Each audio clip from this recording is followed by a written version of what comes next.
Master and Man by Leo Tolstoy.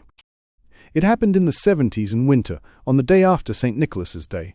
There was a fete in the parish, and the innkeeper, Vasily Andreevich Brekhanov, a second guild merchant, being a church elder, had to go to church, and had also to entertain his relatives and friends at home. But when the last of them had gone, he at once began to prepare to drive over to see a neighbouring proprietor, about a grove which he had been bargaining over for a long time. The youthful landowner was asking 10,000 rubles for the grove simply because Vasily Andreevich was offering 7,000. 7,000 was, however, only a third of its real value. Vasily Andreevich might perhaps have got it down to his own price, for the woods were in his district, and he had a long-standing agreement with the other village dealers that no one should run up the price in another's district. But he had now learnt that some timber dealers from town meant to bid for the Goryachkin grove, and he resolved to go at once and get the matter settled. So as soon as the feast was over, he took 700 rubles from his strong-box, added to them 2,300 rubles of church money he had in his keeping, so as to make up the sum to 3,000, carefully counted the notes, and having put them into his pocket-book, made haste to start. Nikita, the only one of Vasily Andreevich's labourers who was not drunk that day, ran to harness the horse. Nikita, though an habitual drunkard, was not drunk that day, because since the last day before the fast, when he had drunk his coat and leather boots, he had sworn off drink and had kept his vow for 2 months, and was still keeping it despite the temptation of the vodka that had been drunk everywhere during the first 2 days of the feast. Nikita was a peasant of about 50 from a neighbouring village, not a manager's as the peasants said of him, meaning that he was not the thrifty head of a household, but lived most of his time away from home as a labourer. He was valued everywhere for his industry, dexterity, and strength at work, and still more for his kindly and pleasant temper. But he never settled down anywhere for long, because about twice a year, or even oftener, he had a drinking bout, and then, besides spending all his clothes on drink, he became turbulent and quarrelsome. Vasily Andreevich himself had turned him away several times, but had afterwards taken him back again, valuing his honesty, his kindness to animals, and especially his cheapness. Vasily Andreevich did not pay Nikita the 80 rubles a year such a man was worth, but only about 40, which he gave him haphazard in small sums, and even that mostly not in cash, but in goods from his own shop and at high prices. Nikita's wife, Martha, who had once been a handsome, vigorous woman, managed the homestead with the help of her son and 2 daughters, and did not urge Nikita to live at home. First, because she had been living for some 20 years already with a cooper, a peasant from another village who lodged in their house, and secondly, because though she managed her husband as she pleased when he was sober, she feared him like fire when he was drunk. Once when he had got drunk at home, Nikita, probably to make up for his submissiveness when sober, broke open her box, took out her best clothes, snatched up an axe, and chopped all her undergarments and dresses to bits. All the wages Nikita earned went to his wife, and he raised no objection to that. So now, 2 days before the holiday, Martha had been twice to see Vasily Andreevich, and had got from him wheat flour, tea, sugar, and a quart of vodka, the lot costing 3 rubles, and also 5 rubles in cash, for which she thanked him as for a special favour, though he owed Nikita at least 20 rubles. "What agreement did we ever draw up with you?" said Vasily Andreevich to Nikita. "If you need anything, take it, you will work it off. I'm not like others to keep you waiting, and making up accounts and reckoning fines. We deal straightforwardly. You serve me, and I don't neglect you." And when saying this, Vasily Andreevich was honestly convinced that he was Nikita's benefactor, and he knew how to put it so plausibly that all those who depended on him for their money, beginning with Nikita, confirmed him in the conviction that he was their benefactor and did not overreach them. "Yes, I understand, Vasily Andreevich. You know that I serve you and take as much pains as I would for my own father. I understand very well, Nikita would reply. He was quite aware that Vasily Andreevich was cheating him, but at the same time he felt that it was useless to try to clear up his accounts with him or explain his side of the matter, and that as long as he had nowhere to go, he must accept what he could get. Now, having heard his master's order to harness, he went as usual cheerfully and willingly to the shed, stepping briskly and easily on his rather turned-in feet, took down from a nail the heavy tasselled leather bridle, and jingling the rings of the bit, went to the closed stable, where the horse he was to harness was standing by himself. "What, feeling lonely, little silly?" said Nikita, in answer to the low whinny with which he was greeted by the good-tempered, medium-sized bay stallion with a rather slanting crupper who stood alone in the shed. Now then, there's time enough. Let me water you first," he went on, speaking to the horse just as to someone who understood the words he was using, and having whisked the dusty, grooved back of the well-fed young stallion with the skirt of his coat, he put a bridle on his handsome head, straightened his ears and forelock, and having taken off his halter, led him out to water. Picking his way out of the dung-strewn stable, McCourty frisked, and making play with his hind leg, pretended that he meant to kick Nikita, who was running at a trot beside him, to the pump.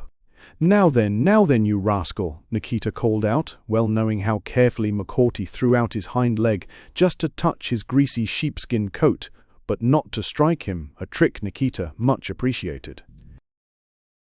After a drink of the cold water, the horse sighed, moving his strong wet lips, from the hairs of which transparent drops fell into the trough. Then, standing still as if in thought, he suddenly gave a loud snort. "If you don't want any more, you needn't. But don't go asking for any later," said Nikita, quite seriously, and fully explaining his conduct to McCourty. Then he ran back to the shed, pulling the playful young horse, who wanted to gambol all over the yard, by the rein. There was no one else in the yard except a stranger, the cook's husband, who had come for the holiday. "Go and ask which sledge is to be harnessed, the wide one or the small one. There's a good fellow." The cook's husband went into the house, which stood on an iron foundation and was iron-roofed, and soon returned, saying that the little one was to be harnessed. By that time, Nikita had put the collar and brass-studded bellyband on McCourty, and, carrying a light, painted shaft bow in one hand, was leading the horse with the other up to two sledges that stood in the shed. "All right, let it be the little one," he said, backing the intelligent horse, which all the time kept pretending to bite him, into the shafts, and with the aid of the cook's husband he proceeded to harness. When everything was nearly ready, and only the reins had to be adjusted, Nikita sent the other man to the shed for some straw and to the barn for a drugget. "There, that's all right. Now, don't bristle up," said Nikita, pressing down into the sledge the freshly threshed oat straw the cook's husband had brought. "And now let's spread the sacking like this, and the drugget over it. There, like that it will be comfortable sitting," he went on, suiting the action to the words and tucking the drugget all round over the straw to make a seat. "Thank you, dear man. Things always go quicker with two working at it," he added. And gathering up the leather reins fastened together by a brass ring, Nikita took the driver's seat and started the impatient horse over the frozen manure which lay in the yard, towards the gate. "Uncle Nikita, I say, Uncle, Uncle, Uncle!" a high-pitched voice shouted, and a 7-year-old boy in a black sheepskin coat, new white felt boots, and a warm cap ran hurriedly out of the house into the yard. "Take me with you," he cried, fastening up his coat as he ran.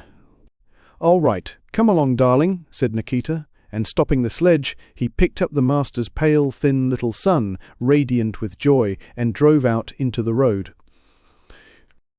It was past 2 o'clock, and the day was windy, dull, and cold, with more than 20 degrees Fahrenheit of frost. Half the sky was hidden by a lowering dark cloud. In the yard it was quiet, but in the street the wind was felt more keenly. The snow swept down from a neighbouring shed and whirled about in the corner near the bathhouse.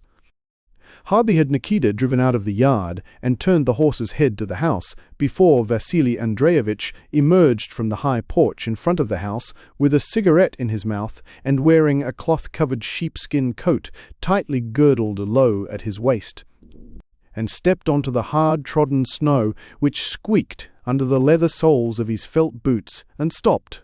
Taking a last whiff of his cigarette, he threw it down, stepped on it, and letting the smoke escape through his moustache, and looking askance at the horse that was coming up, began to tuck in his sheepskin collar on both sides of his ruddy face, clean-shaven except for the moustache, so that his breath should not moisten the collar. "See now, the young scamp is there already," he exclaimed when he saw his little son in the sledge.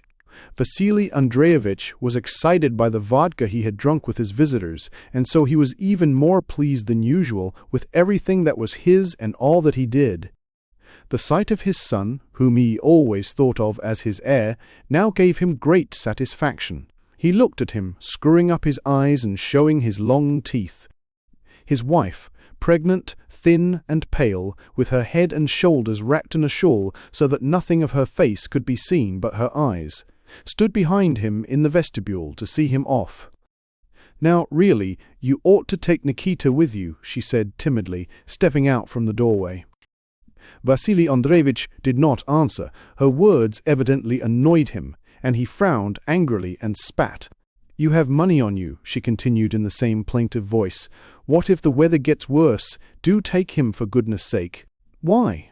Don't I know the road that I must needs take a guide?" exclaimed Vasily Andreevich, uttering every word very distinctly and compressing his lips unnaturally, as he usually did when speaking to buyers and sellers.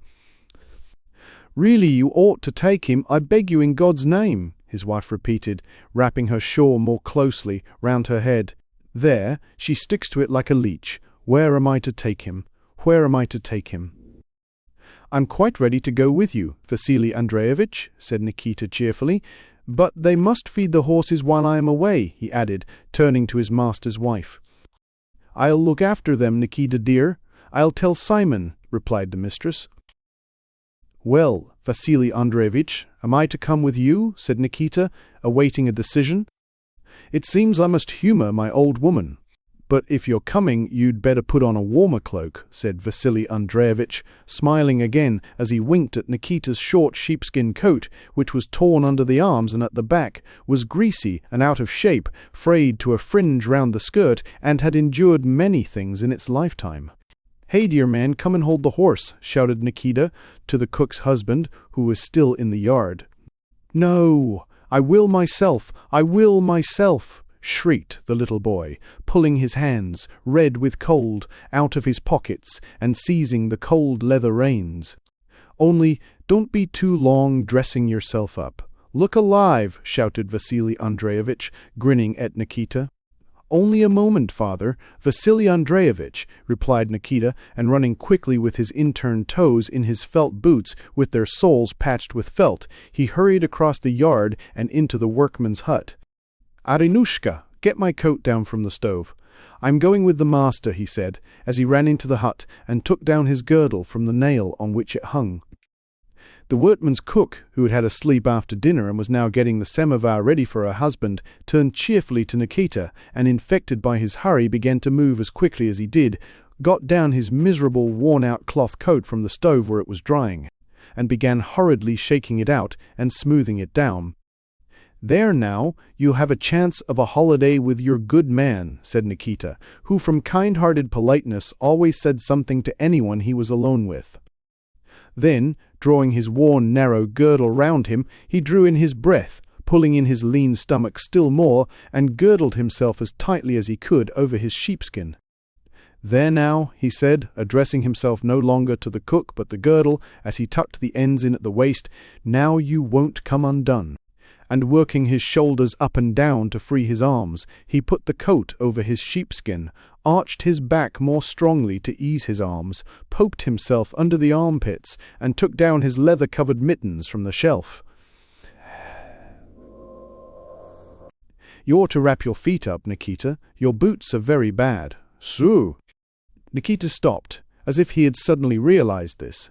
"Yes, I ought to, but they'll do like this. It isn't far." And he ran out into the yard. "Won't you be cold, Nikita?" said the mistress as he came up to the sledge. "Cold? No, I'm quite warm," answered Nikita as he pushed some straw up to the forepart of the sledge so that it should cover his feet, and stowed away the whip, which the good horse would not need, at the bottom of the sledge. Vasily Andreevich, who was wearing 2 fur-lined coats, one over the other, was already in the sledge, his broad back filling nearly its whole rounded width, and taking the reins he immediately touched the horse. Nikita jumped in just as the sledge started, and seated himself in front on the left side, with one leg hanging over the edge. The good stallion took the sledge along at a brisk pace over the smooth frozen road through the village, the runners squeaking slightly as they went. "Look at him hanging on there. Hand me the whip, Nikita," shouted Vasily Andreevich, evidently enjoying the sight of his heir, who, standing on the runners, was hanging on at the back of the sledge. "I'll give it you. Be off to Mama, you dog." The boy jumped down. The horse increased his amble and, suddenly changing foot, broke into a fast trot. The Crosses, the village where Vasily Andreevich lived, consisted of 6 houses. As soon as they had passed the blacksmith's hut, the last in the village, they realized that the wind was much stronger than they had thought. The road could hardly be seen. The tracks left by the sledge runners were immediately covered by snow, and the road was only distinguished by the fact that it was higher than the rest of the ground. There was a swirl of snow over the fields, and the line where sky and earth met could not be seen. The Telyatin forest, usually clearly visible, now only loomed up occasionally and dimly through the driving snowy dust. The wind came from the left, insistently blowing over to one side, the mane on McCourty's sleek neck and carrying aside even his fluffy tail, which was tied in a simple knot. Nikita's wide coat collar, as he sat on the windy side, pressed close to his cheek and nose. "This road doesn't give him a chance. It's too snowy," said Vasily Andreevich, who prided himself on his good horse. "I once drove to Pashutino with him in half an hour." "What?" asked Nikita, who could not hear on account of his collar. "I say I once went to Pashutino in half an hour," shouted Vasily Andreevich. "It goes without saying that he's a good horse," replied Nikita. They were silent for a while, but Vasily Andreevich wished to talk. "Well, did you tell your wife not to give the cooper any vodka?" he began in the same loud tone, quite convinced that Nikita must feel flattered to be talking with so clever and important a person as himself, and he was so pleased with his jest that it did not enter his head that the remark might be unpleasant to Nikita.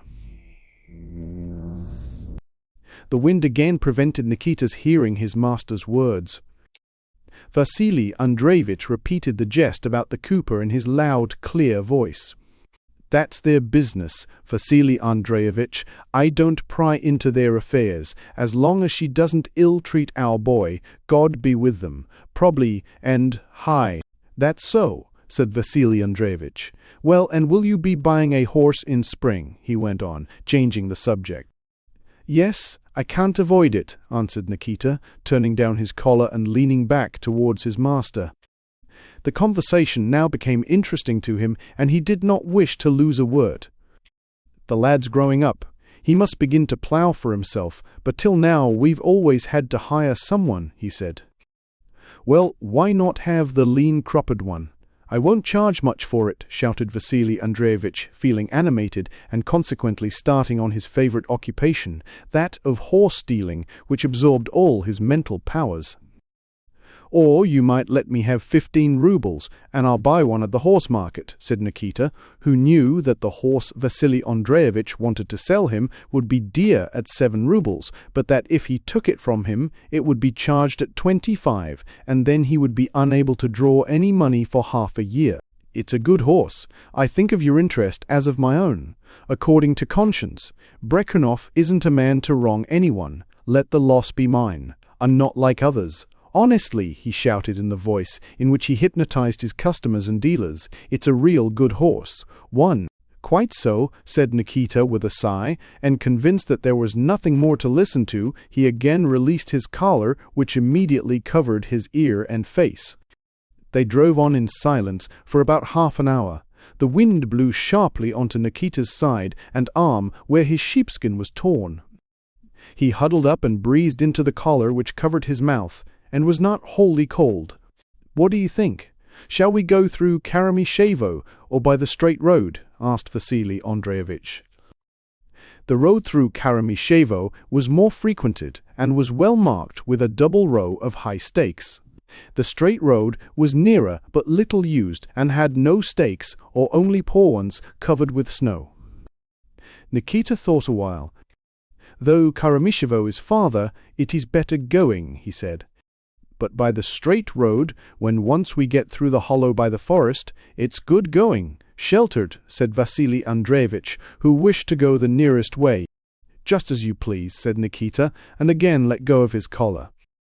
Vasily Andreevich did as he had said, and having gone about half a verst, came to a tall oak stake which had a few dry leaves still dangling on it, and there he turned to the left. On turning they faced directly against the wind, and snow was beginning to fall. Vasily Andreevich, who was driving, inflated his cheeks, blowing the breath out through his moustache. Nikita dozed. So they went on in silence for about 10 minutes. Suddenly, Vasily Andreevich began saying something. "Eh, what?" says Nikita, opening his eyes. Vasily Andreevich did not answer, but bent over, looking behind them and then ahead of the horse. The sweat had curled Mukorty's coat between his legs, and on his neck he went at a walk. "What is it?" Nikita asked again. "What is it? What is it?" Vasily Andreevich mimicked him angrily. "And there are no stakes to be seen. We must have got off the road." "Well, pull up then, and I'll look for it," said Nikita, and jumping down lightly from the sledge and taking the whip from under the straw, he went off to the left from his own side of the sledge. The snow was not deep that year, so that it was possible to walk anywhere, but still in places it was knee-deep and got into Nikita's boots. He went about feeling the ground with his feet and the whip, but could not find the road anywhere. "Well, how is it?" asked Vasily Andreevich, when Nikita came back to the sledge. "There is no road this side. I must go to the other side and try there," said Nikita. "There's something there in front. Go and have a look. Bro?" Nikita went to what had appeared dark, but found that it was earth which the wind had blown from the bare fields of winter oats, and had strewn over the snow, colouring it. Having searched to the right also, he returned to the sledge, brushed the snow from his coat, shook it out of his boots, and seated himself once more. "We must go to the right," he said decidedly. "The wind was blowing on our left before, but now it is straight in my face. Drive to the right," he repeated with decision. Vasily Andreevich took his advice and turned to the right, but still there was no road. They went on in that direction for some time. The wind was as fierce as ever, and it was snowing lightly. "It seems, Vasily Andreevich, that we have gone quite astray," Nikita suddenly remarked, as if it were a pleasant thing. "What is that?" he added, pointing to some potato vines that showed up from under the snow. Vasily Andreevich stopped the perspiring horse, whose deep sides were heaving heavily. "What is it?" "Perchis, Why, we are on the Zakharov lands. See where we've got to." "Nonsense," retorted Vasily Andreevich. "It's not nonsense, Vasily Andreevich. It's the truth," replied Nikita. "You can feel that the sledge is going over a potato field, and there are the heaps of vines which have been carted here. It's the Zakharov factory land." "Dear me, how we have gone astray," said Vasily Andreevich. "What are we to do now?" "We must go straight on, that's all. We shall come out somewhere. If not at Zakharova, then at the proprietor's farm," said Nikita. Vasily Andreevich agreed, and drove as Nikita had indicated. So they went on for a considerable time. At times they came onto bare fields, and the sledge-runners rattled over frozen lumps of earth. Sometimes they got onto a winter rye field, or a fallow field, on which they could see stalks of wormwood, and straws sticking up through the snow and swaying in the wind. Sometimes they came onto deep and even white snow, above which nothing was to be seen. The snow was falling from above and sometimes rose from below.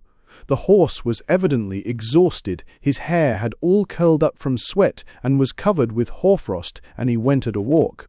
Suddenly he stumbled and sat down in a ditch or watercourse. Vasily Andreevich wanted to stop, but Nikita cried to him, "Why stop? We've got in and must get out. Hey, pet! Hey, darling! Gee up, old fellow!" he shouted in a cheerful tone to the horse, jumping out of the sledge and himself getting stuck in the ditch. The horse gave a start and quickly climbed out onto the frozen bank. It was evidently a ditch that had been dug there. "Where are we now?" asked Vasily Andreevich. "Number R." "We'll soon find out," Nikita replied. "Go on, we'll get somewhere." "Why, this must be the Goryachkin forest," said Vasily Andreevich, pointing to something dark that appeared amid the snow in front of them. "We'll see what forest it is when we get there," said Nikita. He saw that beside the black thing they had noticed, dry oblong willow leaves were fluttering, and so he knew it was not a forest but a settlement, but he did not wish to say so. And in fact, they had not gone 25 yards beyond the ditch before something in front of them, evidently trees, showed up black, and they heard a new and melancholy sound. Nikita had guessed right. It was not a wood, but a row of tall willows with a few leaves still fluttering on them here and there. They had evidently been planted along the ditch round a threshing floor. Coming up to the willows, which moaned sadly in the wind, the horse suddenly planted his forelegs above the height of the sledge, drew up his hind legs also, pulling the sledge onto higher ground, and turned to the left, no longer sinking up to his knees in snow. "Well, here we are, but heaven only knows where," said Nikita. The horse kept straight along the road through the drifted snow, and before they had gone another 100 yards, the straight line of the dark wattle wall of a barn showed up black before them, its roof heavily covered with snow, which poured down from it. After passing the barn, the road turned to the wind, and they drove into a snowdrift. But ahead of them was a lane with houses on either side, so evidently the snow had been blown across the road, and they had to drive through the drift. And so, in fact, it was. Having driven through the snow, they came out into a street. At the end house of the village, some frozen clothes hanging on a line, shirts, one red and one white, trousers, leg bands, and a petticoat, fluttered wildly in the wind. The white shirt in particular struggled desperately, waving its sleeves about. "There now, either a lazy woman or a dead one has not taken her clothes down before the holiday," remarked Nikita, looking at the fluttering shirts. E.I. At the entrance to the street, the wind still raged, and the road was thickly covered with snow, but well within the village it was calm, warm, and cheerful. At one house a dog was barking, at another a woman, covering her head with her coat, came running from somewhere and entered the door of a hut, stopping on the threshold to have a look at the passing sledge. In the middle of the village, girls could be heard singing. Here in the village there seemed to be less wind and snow, and the frost was less keen. "Why, this is Grishkino," said Vasily Andreevich. "So it is," responded Nikita. It really was Grishkino, which meant that they had gone too far to the left and had travelled some 6 miles, not quite in the direction they aimed at, but towards their destination for all that. From Grishkino to Goryachkin was about another 4 miles. In the middle of the village, they almost ran into a tall man walking down the middle of the street. "Who are you?" shouted the man, stopping the horse and recognizing Vasily Andreevich. He immediately took hold of the shaft, went along it hand over hand till he reached the sledge, and placed himself on the driver's seat. He was Issei, a peasant of Vasily Andreevich's acquaintance, and well known as the principal horse thief in the district. "Ah, Vasily Andreevich, where are you off to?" said Issei, enveloping Nikita in the odour of the vodka he had drunk. "We were going to Goryachkin, Samovery. And look where you've got to. You should have gone through Molkanovka." "Should have, but didn't manage it," said Vasily Andreevich, holding in the horse. "That's a good horse," said Issei, with a shrewd glance at Mukorti, and with a practiced hand he tightened the loosened knot high in the horse's bushy tail. "Are you going to stay the night?" Quote, "No, friend. I must get on. System. Your business must be pressing. And who is this?" "Ah, Nikita Stepanich." "Who else?" replied Nikita. "But I say, good friend, how are we to avoid going astray again?" "Where can you go astray here? Turn back straight down the street, and then when you come out, keep straight on. Don't take to the left, you will come out onto the high road, and then turn to the right." "And where do we turn off the high road? As in summer or the winter way?" asked Nikita. "The winter way. As soon as you turn off, you'll see some bushes, and opposite them there is a waymark, a large oak, one with branches, and that's the way." Vasily Andreevich turned the horse back and drove through the outskirts of the village. "Why not stay the night?" Issei shouted after them. But Vasily Andreevich did not answer, and touched up the horse. 4 miles of good road, 2 of which lay through the forest, seemed easy to manage, especially as the wind was apparently quieter and the snow had stopped. Having driven along the trodden village street, darkened here and there by fresh manure, past the yard where the clothes hung out, and where the white shirt had broken loose and was now attached only by one frozen sleeve, they again came within sound of the weird moan of the willows and again emerged on the open fields. The storm, far from ceasing, seemed to have grown yet stronger. The road was completely covered with drifting snow, and only the stakes showed that they had not lost their way. But even the stakes ahead of them were not easy to see, since the wind blew in their faces. Vasily Andreevich screwed up his eyes, bent down his head, and looked out for the waymarks, but trusted mainly to the horse's sagacity, letting it take its own way. And the horse really did not lose the road, but followed its windings, turning now to the right and now to the left, and sensing it under his feet, so that though the snow fell thicker and the wind strengthened, they still continued to see waymarks now to the left and now to the right of them. So they travelled on for about 10 minutes, when suddenly, through the slanting screen of wind-driven snow, something black showed up which moved in front of the horse. This was another sledge with fellow travellers. Mukorti overtook them and struck his hooves against the back of the sledge in front of them. "Pass on, Sosi. Hey there, Sosi, get in front," cried voices from the sledge. Vasily Andreevich swerved aside to pass the other sledge.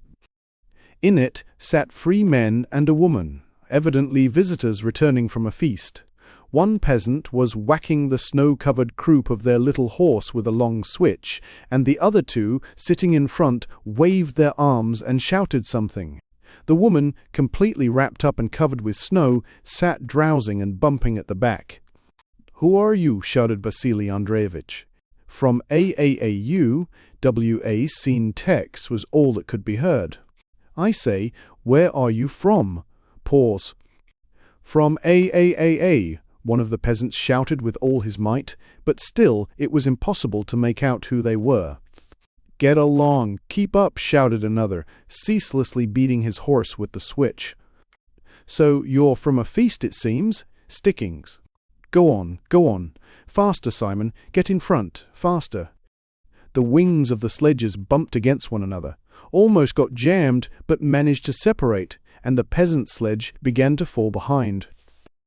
Their shaggy, big-bellied horse, all covered with snow, breathed heavily under the low-shaft bow and, evidently, using the last of its strength, vainly endeavoured to escape from the switch, hobbling with its short legs through the deep snow which it threw up under itself. Its muzzle, young-looking, with the nether lip drawn up like that of a fish, nostrils distended, and ears pressed back from fear, kept up for a few seconds near Nikita's shoulder, and then began to fall behind. "Just see what liquor does," said Nikita. "They've tired that little horse to death. What pagans!" For a few minutes they heard the panting of the tired little horse and the drunken shouting of the peasants. Then the panting and the shouts died away, and around them nothing could be heard but the whistling of the wind in their ears, and now and then the squeak of their sledge-runners over a wind-swept part of the road. This encounter cheered and enlivened Vasily Andreevich, and he drove on more boldly without examining the waymarks, urging on the horse and trusting to him. Nikita had nothing to do, and as usual, in such circumstances, he drowsed, making up for much sleepless time. Suddenly, the horse stopped, and Nikita nearly fell forward onto his nose. "You know we're off the track again," said Vasily Andreevich. "How's that?" Why, there are no waymarks to be seen. We must have got off the road again." "Well, if we've lost the road, we must find it," said Nikita curtly, and getting out and stepping lightly on his pigeon-toed feet, he started once more going about on the snow.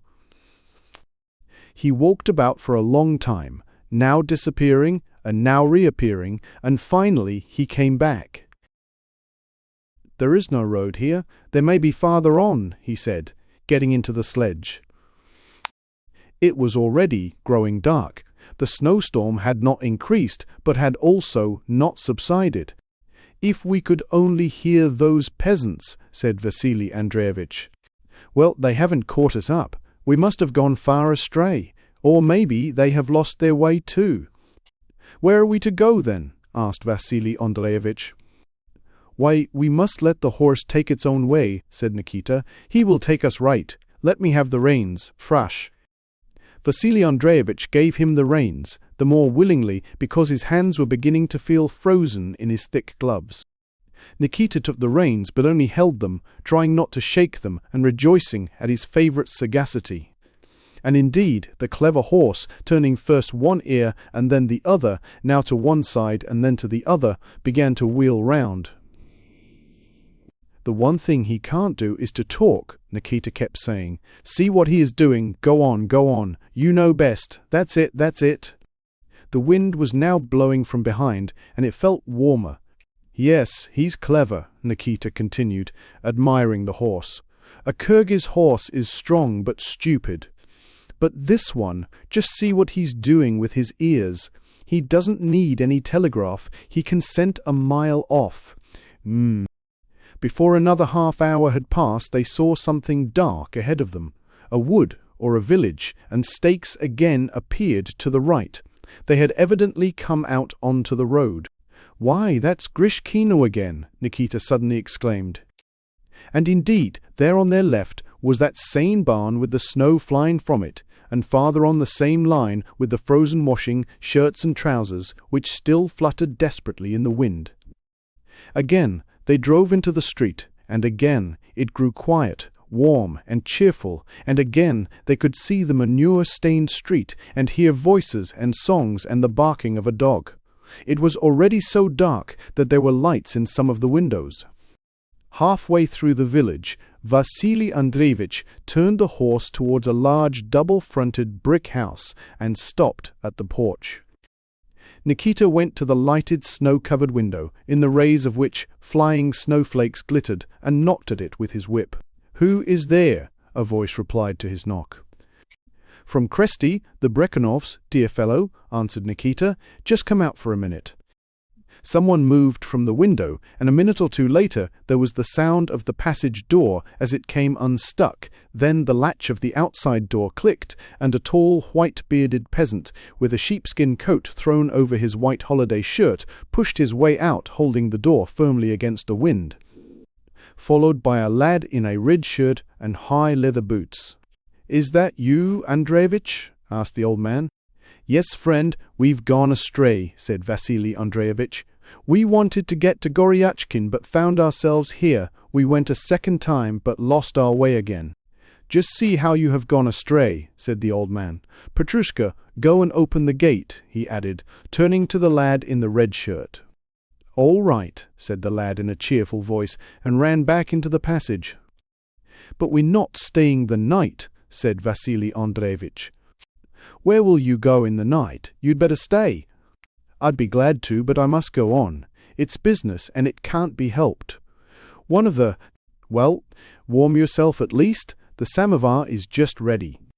"Warm myself? Yes, I'll do that," said Vasily Andreevich. "It won't get darker. The moon will rise, and it will be lighter.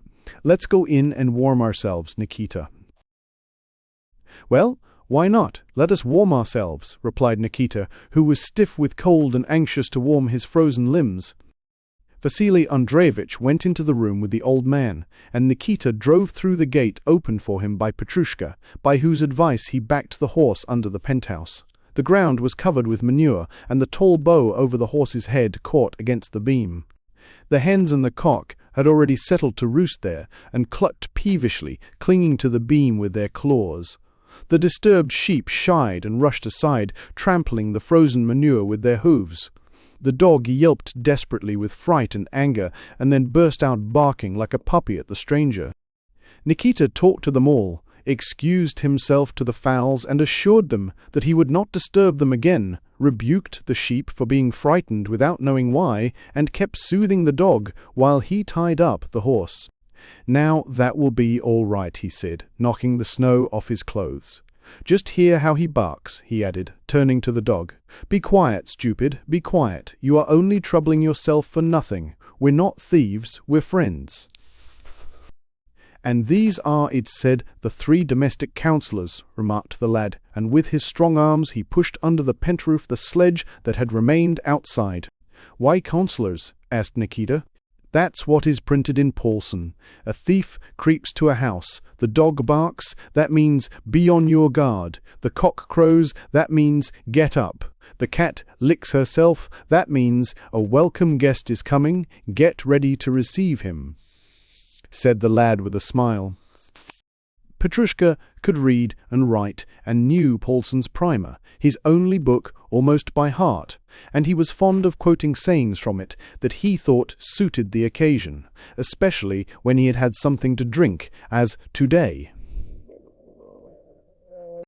"That's so," said Nikita. "You must be chilled through and through," said Petrushka. "Yes, I am rather," said Nikita, and they went across the yard and the passage into the house. The household to which Vasily Andreevich had come was one of the richest in the village. The family had 5 allotments, besides renting other land.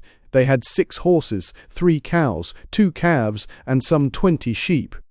There were 22 members belonging to the homestead, 4 married sons, 6 grandchildren, one of whom, Petrushka, was married, 2 great-grandchildren, 3 orphans, and 4 daughters-in-law with their babies.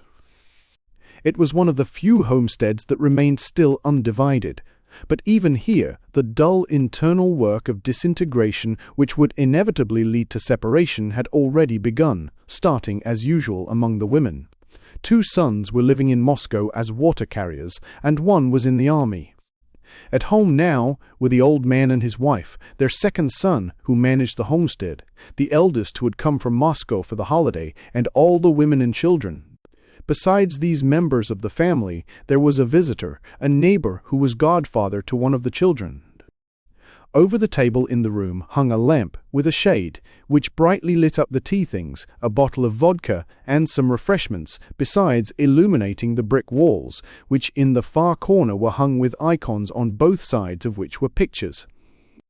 At the head of the table sat Vasily Andreevich in a black sheepskin coat, sucking his frozen moustache and observing the room and the people around him with his prominent hawk-like eyes. With him sat the old, bald, white-bearded master of the house in a white homespun shirt, and next him the son home from Moscow for the holiday, a man with a sturdy back and powerful shoulders and clad in a thin print shirt. Then the second son, also broad-shouldered, who acted as head of the house, and then a lean, red-haired peasant, the neighbor. Having had a drink of vodka and something to eat, they were about to take tea, and the samovar standing on the floor beside the brick oven was already humming. The children could be seen in the top bunks and on the top of the oven. A woman sat on a lower bunk with a cradle beside her. The old housewife, her face covered with wrinkles, which wrinkled even her lips, was waiting on Vasily Andreevich. As Nikita entered the house, she was offering her guest a small tumbler of thick glass, which she had just filled with vodka. "Don't refuse, Vasily Andreevich, you mustn't. Wish us a merry feast. Drink it, dear," she said. The sight and smell of vodka, especially now when he was chilled through and tired out, much disturbed Nikita's mind. He frowned, and having shaken the snow off his cap and coat, stopped in front of the icons as if not seeing anyone, crossed himself 3 times, and bowed to the icons. Then, turning to the old master of the house, and bowing first to him, then to all those at table, then to the women who stood by the oven, and muttering, "A merry holiday," he began taking off his outer things without looking at the table. "Why, you're all covered with hoarfrost, old fellow," said the eldest brother, looking at Nikita's snow-covered face, eyes, and beard. Nikita took off his coat, shook it again, hung it up beside the oven, and came up to the table. He, too, was offered vodka. He went through a moment of painful hesitation, and nearly took up the glass and emptied the clear, fragrant liquid down his throat. But he glanced at Vasily Andreevich, remembered his oath and the boots that he had sold for drink, recalled the cooper, remembered his son for whom he had promised to buy a horse by spring, sighed, and declined it. "I don't drink, thank you kindly," he said, frowning, and sat down on a bench near the second window. "How's that?" asked the eldest brother. "I just don't drink," replied Nikita, without lifting his eyes, but looking askance at his scanty beard and moustache, and getting the icicles out of them. "It's not good for him," said Vasily Andreevich, munching a cracknel after emptying his glass. "Well then, have some tea," said the kindly old hostess. "You must be chilled through, good soul. Why are you women dawdling so with the samovar?" "It is ready," said one of the young women, and after flicking with her apron the top of the samovar, which was now boiling over, she carried it with an effort to the table, raised it, and set it down with a thud. Meanwhile, Vasily Andreevich was telling how he had lost his way, how they had come back twice to this same village, and how they had gone astray and had met some drunken peasants. Their hosts were surprised, explained where and why they had missed their way, said who the tipsy people they had met were, and told them how they ought to go. "A little child could find the way to Molchanovka from here. All you have to do is to take the right turning from the high road. There's a bush you can see just there. But you didn't even get that far," said the neighbor. "You'd better stay the night. The women will make up beds for you," said the old woman persuasively. "You could go on in the morning, and it would be pleasanter," said the old man, confirming what his wife had said. "I can't, friend. Business," said Vasily Andreevich. "Lose an hour and you can't catch it up in a year," he added, remembering the grove and the dealers who might snatch that deal from him. "We shall get there, shan't we?" he said, turning to Nikita. Nikita did not answer for some time, apparently still intent on thawing out his beard and moustache. "If only we don't go astray again," he replied gloomily. He was gloomy because he passionately longed for some vodka, and the only thing that could assuage that longing was tea, and he had not yet been offered any. "But we have only to reach the turning, and then we shan't go wrong. The road will be through the forest the whole way," said Vasily Andreevich. "It's just as you please, Vasily Andreevich. If we're to go, let us go," said Nikita, taking the glass of tea he was offered. "We'll drink our tea and be off. Maka." Nikita said nothing but only shook his head, and carefully pouring some tea into his saucer, began warming his hands, the fingers of which were always swollen with hard work over the steam. Then, biting off a tiny bit of sugar, he bowed to his hosts, said, "Your health," and drew in the steaming liquid. "If somebody would see us as far as the turning," said Vasily Andreevich. "Well, we can do that," said the eldest son. "Petrushka will harness and go that far with you." "Well then, put in the horse, lad, and I shall be thankful to you for it." "Oh, what for, dear man?" said the kindly old woman. "We are heartily glad to do it." "Petrushka, go and put in the mare," said the eldest brother. "All right," replied Petrushka with a smile, and promptly snatching his cap down from a nail he ran away to harness. While the horse was being harnessed, the talk returned to the point at which it had stopped when Vasily Andreevich drove up to the window. The old man had been complaining to his neighbor, the village elder, about his third son who had not sent him anything for the holiday, though he had sent a French shawl to his wife. "The young people are getting out of hand," said the old man. "And how they do," said the neighbor. "There's no managing them. They know too much. There's the Mochkin now, who broke his father's arm. It's all from being too clever, it seems." Nikita listened, watched their faces, and evidently would have liked to share in the conversation, but he was too busy drinking his tea and only nodded his head approvingly. He emptied one tumbler after another and grew warmer and more comfortable. The talk continued on the same subject for a long time, the harmfulness of a household dividing up, and it was clearly not an abstract discussion, but concerned the question of a separation in that house, a separation demanded by the second son, who sat there morosely silent. It was evidently a sore subject and absorbed them all, but out of propriety they did not discuss their private affairs before strangers.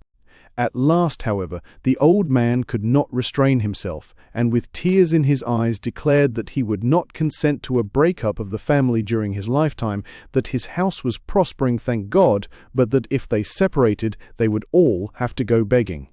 "Just like the Matveyevs," said the neighbor. "They used to have a proper house, but now they've split up. None of them has anything."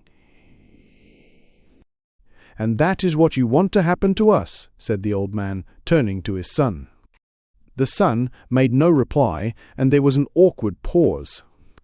The silence was broken by Petrushka, who, having harnessed the horse, had returned to the hut a few minutes before this, and had been listening all the time with a smile. "There's a fable about that in Paulson," he said. "A father gave his sons a broom to break. At first they could not break it, but when they took it twig by twig, they broke it easily. And it's the same here." And he gave a broad smile. "I'm ready," he added. "If you're ready, let's go," said Vasily Andreevich. "And as to separating, don't you allow it, grandfather. You got everything together and you're the master. Go to the justice of the peace. He'll say how things should be done." "He carries on so, the old man continued in a whining tone. "There's no doing anything with him. It's as if the devil possessed him." Nikita, having meanwhile finished his 5th tumbler of tea, laid it on its side, instead of turning it upside down, hoping to be offered a 6th glass. But there was no more water in the samovar, so the hostess did not fill it up for him.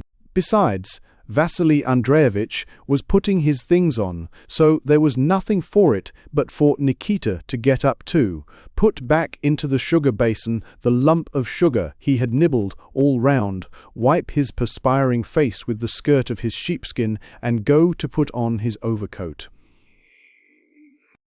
Having put it on, he sighed deeply, thanked his hosts, said good-bye, and went out of the warm, bright room into the cold, dark passage, through which the wind was howling and where snow was blowing through the cracks of the shaking door, and from there into the yard. Petrushka stood in his sheepskin in the middle of the yard by his horse, repeating some lines from Paulson's primer. He said, with a smile, "Storms with mist the sky conceal, snowy circles wheeling wild, now like savage beast will howl, and now 'tis wailing like a child." Nikita nodded approvingly as he arranged the reins. The old man, seeing Vasily Andreevich off, brought a lantern into the passage to show him a light, but it was blown out at once. And even in the yard it was evident that the snowstorm had become more violent. "Well, this is weather," thought Vasily Andreevich. "Perhaps we may not get there after all, but there is nothing to be done. Business, besides, we have got ready, our host's horse has been harnessed, and we'll get there with God's help." Their aged host also thought they ought not to go, but he had already tried to persuade them to stay and had not been listened to. "It's no use asking them again. Maybe my age makes me timid. They'll get there all right, and at least we shall get to bed in good time and without any fuss," he thought. Petrushka did not think of danger. He knew the road and the whole district so well, and the lines about snowy circles wheeling wild described what was happening outside so aptly that it cheered him up. Nikita did not wish to go at all, but he had been accustomed not to have his own way and to serve others for so long that there was no one to hinder the departing travellers. Vasily Andreevich went over to his sledge, found it with difficulty in the darkness, climbed in, and took the reins. "Go on in front," he cried. Petrushka, kneeling in his low sledge, started his horse. Mukhorty, who had been neighing for some time past, now scenting a mare ahead of him, started after her, and they drove out into the street. They drove again through the outskirts of the village and along the same road, past the yard where the frozen linen had hung, which, however, was no longer to be seen, past the same barn, which was now snowed up almost to the roof, and from which the snow was still endlessly pouring past, the same dismally moaning, whistling and swaying willows, and again entered into the sea of blustering snow raging from above and below. The wind was so strong that when it blew from the side and the travellers steered against it, it tilted the sledges and turned the horses to one side. Petrushka drove his good mare in front at a brisk trot and kept shouting lustily. Mukhorty pressed after her. After travelling so for about 10 minutes, Petrushka turned round and shouted something. Neither Vasily Andreevich nor Nikita could hear anything because of the wind, but they guessed that they had arrived at the turning. In fact, Petrushka had turned to the right, and now the wind that had blown from the side blew straight in their faces, and through the snow they saw something dark on their right. It was the bush at the turning. "Well now, God speed you."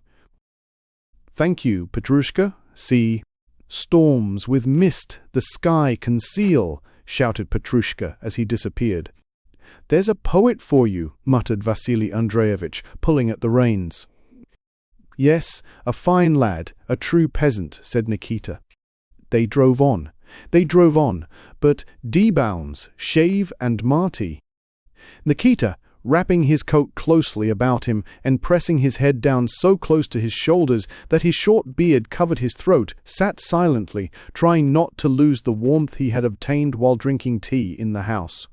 Before him he saw the straight lines of the shafts, which constantly deceived him into thinking they were on a well-travelled road, and the horse's swaying crupper, with his knotted tail blown to one side, and farther ahead the high shaft bow and the swaying head and neck of the horse with its waving mane.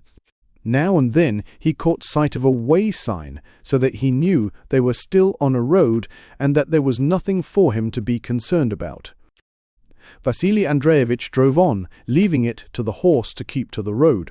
But Mukhorty, though he had had a breathing space in the village, ran reluctantly, and seemed now and then to get off the road, so that Vasily Andreevich had repeatedly to correct him.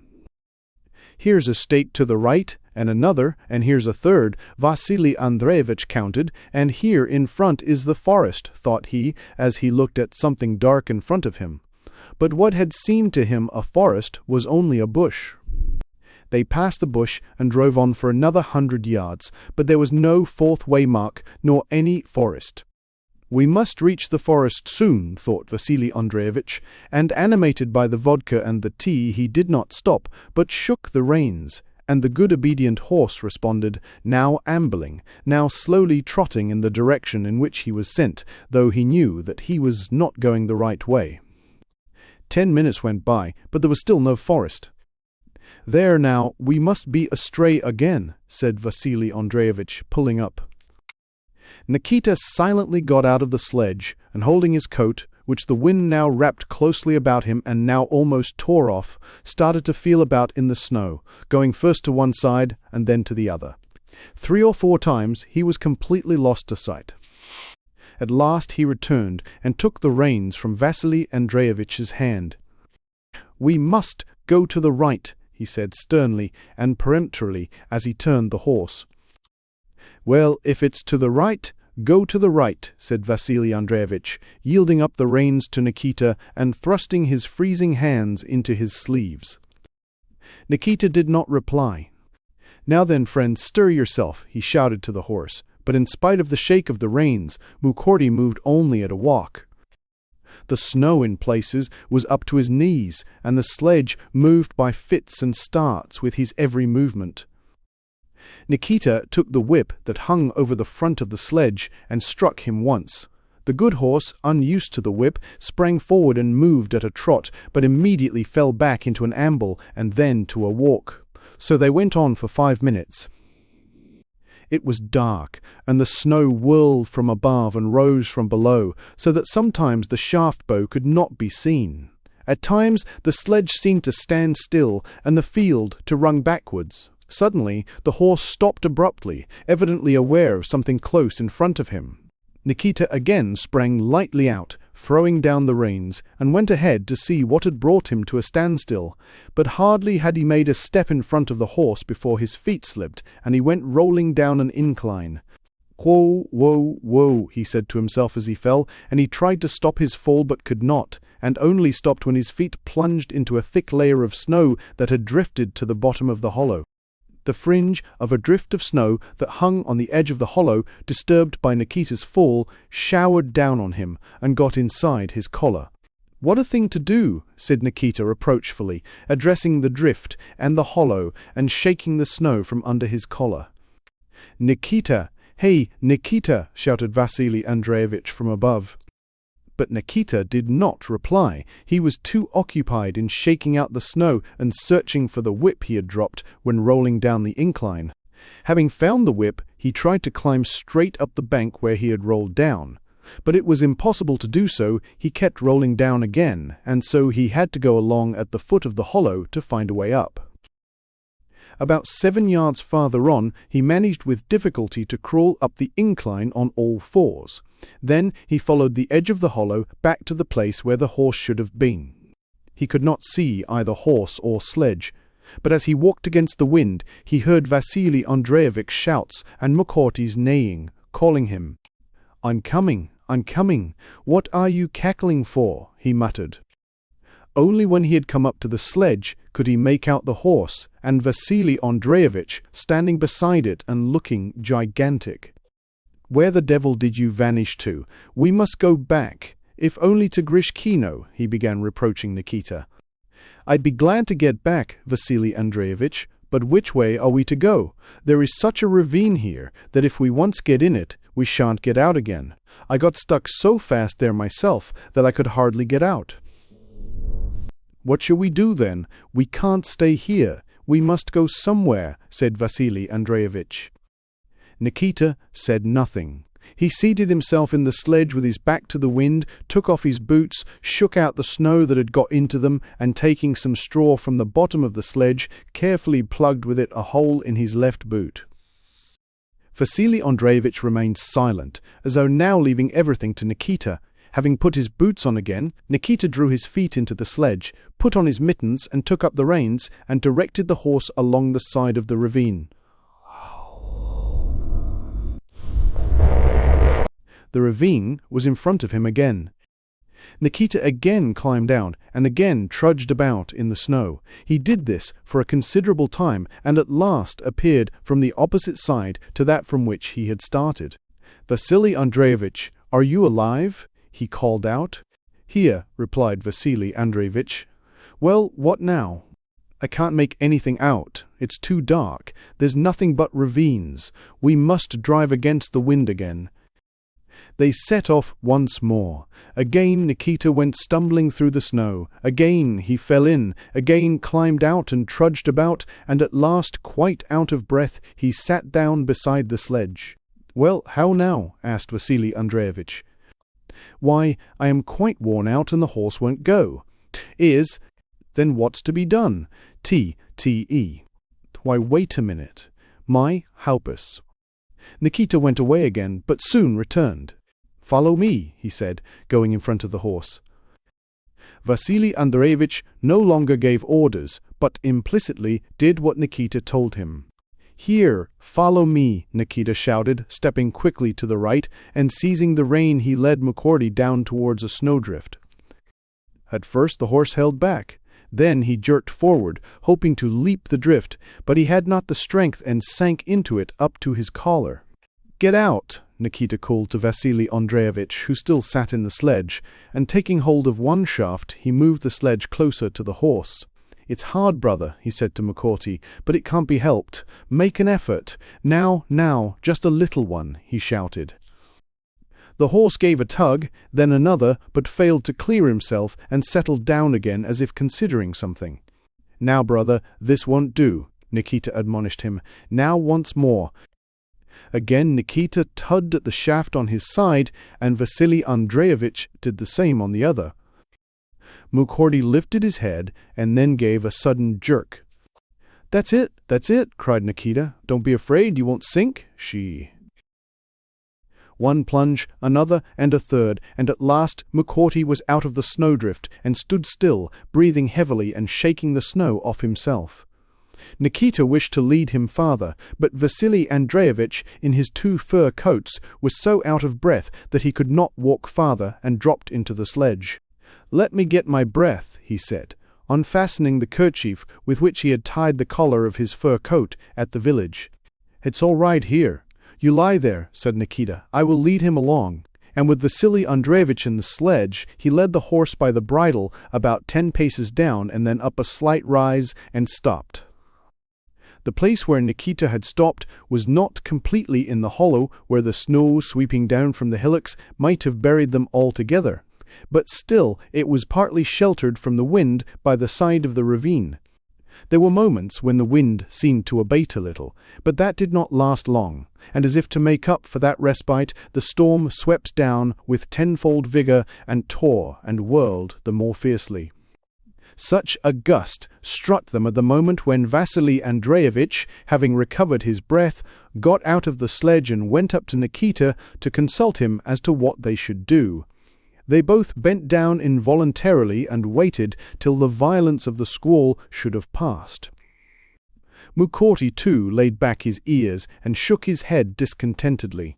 As soon as the violence of the blast had abated a little, Nikita took off his mittens, stuck them into his belt, breathed onto his hands, and began to undo the straps of the shaft bow. "What's that you are doing there?" asked Vasily Andreevich. "Unharnessing. What else is there to do? I have no strength left," said Nikita, as though excusing himself. "Can't we drive somewhere?" "No, we can't. We shall only kill the horse." "Why, the poor beast is not himself now," said Nikita, pointing to the horse, which was standing submissively, waiting for what might come, with his steep, wet sides heaving heavily. "We shall have to stay the night here," he said, as if preparing to spend the night at an inn, and he proceeded to unfasten the collar straps. The buckles came undone. "But shan't we be frozen?" remarked Vasily Andreevich. "Well, if we are, we can't help it," said Nikita. Although Vasily Andreevich felt quite warm in his 2 fur coats, especially after struggling in the snowdrift, a cold shiver ran down his back on realizing that he must really spend the night where they were.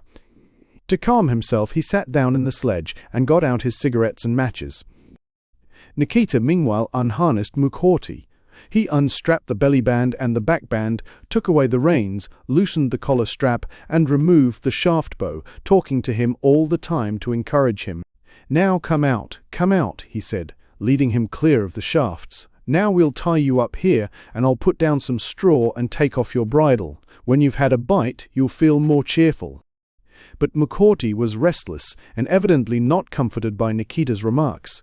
He stepped now on one foot and now on another, and pressed close against the sledge, turning his back to the wind and rubbing his head on Nikita's sleeve. Then, as if not to pain Nikita by refusing his offer of the straw he put before him, he hurriedly snatched a wisp out of the sledge, but immediately decided that it was now no time to think of straw, and threw it down, and the wind instantly scattered it, carried it away, and covered it with snow. "Now we will set up a signal," said Nikita, and turning the front of the sledge to the wind, he tied the shafts together with a strap and set them up on end in front of the sledge. "There now, when the snow covers us up, good folk will see the shafts and dig us out," he said, slapping his mittens together and putting them on. "That's what the old folk taught us, is—" Vasily Andreevich meanwhile had unfastened his coat, and holding its skirts up for shelter, struck one sulphur match after another on the steel box. But his hands trembled, and one match after another either did not kindle or was blown out by the wind just as he was lifting it to the cigarette. At last a match did burn up, and its flame lit up for a moment the fur of his coat, his hand with the gold ring on the bent forefinger, and the snow-sprinkled oat straw that stuck out from under the drugget. The cigarette lighted, he eagerly took a whiff or two, inhaled the smoke, let it out through his moustache, and would have inhaled again, but the wind tore off the burning tobacco and whirled it away as it had done the straw. But even these few puffs had cheered him. "If we must spend the night here, we must," he said with decision. "Wait a bit, I'll arrange a flag as well," he added, picking up the kerchief which he had thrown down in the sledge after taking it from round his collar, and drawing off his gloves, and standing up on the front of the sledge, and stretching himself to reach the strap, he tied the handkerchief to it with a tight knot. The kerchief immediately began to flutter wildly, now clinging round the shaft, now suddenly streaming out, stretching and flapping. "Just see what a fine flag," said Vasily Andreevich, admiring his handiwork and letting himself down into the sledge. "We should be warmer together, but there's not room enough for two," he added. "I'll find a place," said Nikita, "but I must cover up the horse first. He sweated so, poor thing. Let go," he added, drawing the drugget from under Vasily Andreevich. Having got the drugget, he folded it in two, and after taking off the breechband and pad, covered Mukhorty with it. "Anyhow, it will be warmer, silly," he said, putting back the breechband and the pad on the horse over the drugget. Then, having finished that business, he returned to the sledge, and addressing Vasily Andreevich, said, "You won't need the sackcloth, will you?" And having taken these things from under Vasily Andreevich, Nikita went behind the sledge, dug out a hole for himself in the snow, put straw into it, wrapped his coat well round him, covered himself with the sackcloth, and pulling his cap well down, seated himself on the straw he had spread, and leant against the wooden back of the sledge to shelter himself from the wind and the snow. Vasily Andreevich shook his head disapprovingly at what Nikita was doing, as in general he disapproved of the peasant's stupidity and lack of education, and he began to settle himself down for the night. He smoothed the remaining straw over the bottom of the sledge, putting more of it under his side. Then he thrust his hands into his sleeves and settled down, sheltering his head in the corner of the sledge from the wind in front. He did not wish to sleep. He lay and thought ever of the one thing that constituted the sole aim, meaning, pleasure, and pride of his life, of how much money he had made and might still make, of how much other people he knew had made and possessed, and of how those others had made and were making it, and how he, like them, might still make much more. The purchase of the Goryashkin Grove was a matter of immense importance to him. By that one deal he hoped to make perhaps 10,000 rubles. He began mentally to reckon the value of the wood he had inspected in autumn, and on 5 acres of which he had counted all the trees. The oaks will go for sledge-runners, the undergrowth will take care of itself, and there'll still be some 30 sazines of firewood left on each desiatin, said he to himself. That means there will be at least 225 rubles worth left on each desiatin. 56 desiatins means 56 hundreds, and 56 hundreds, and 56 tens, and another 56 tens, and then 56 fives. 1 twon, 3 old twon, 1 twon trine. 1 trine twon, 1 old twon short. He saw that it came out to more than 12,000 rubles, but could not reckon it up exactly without a counting frame. I'll give about 8,000, with a deduction on account of the glades. I'll grease the surveyor's palm, give him 100 rubles or 150, and he'll reckon that there are some 5 desiatines of glade to be deducted, and he'll let it go for 8,000. 3,000 cash down. That'll move him, no fear, he thought, and he pressed his pocketbook with his forearm. God only knows how we missed the turning. The forest ought to be there, and a watchman's hut, and dogs barking. But the damn things don't bark when they're wanted. He turned his collar down from his ear and listened, but as before only the whistling of the wind could be heard, the flapping and fluttering of the kerchief tied to the shafts, and the pelting of the snow against the woodwork of the sledge. He again covered up his ear. If I had known, I would have stayed the night. Well, no matter, we'll get there tomorrow. It's only one day lost, and the others won't travel in such weather. Then he remembered that on the 9th he had to receive payment from the butcher for his oxen. He meant to come himself, but he won't find me, and my wife won't know how to receive the money. She doesn't know the right way of doing things, he thought, recalling how at their party the day before she had not known how to treat the police officer who was their guest. Where could she have seen anything? In my father's time, what was our house like? Just a rich peasant's house, just an oat mill and an inn. That was the whole property. But what have I done in these 15 years?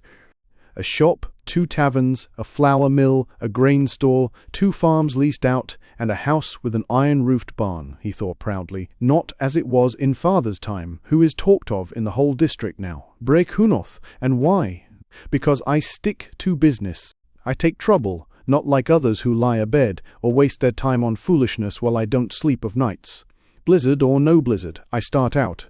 So business gets done. They think money-making is a joke. No, take pains and rack your brains.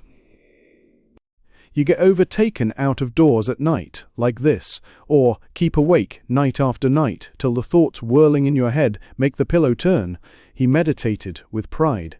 They think people get on through luck. After all, the Miranovs are now millionaires. And why?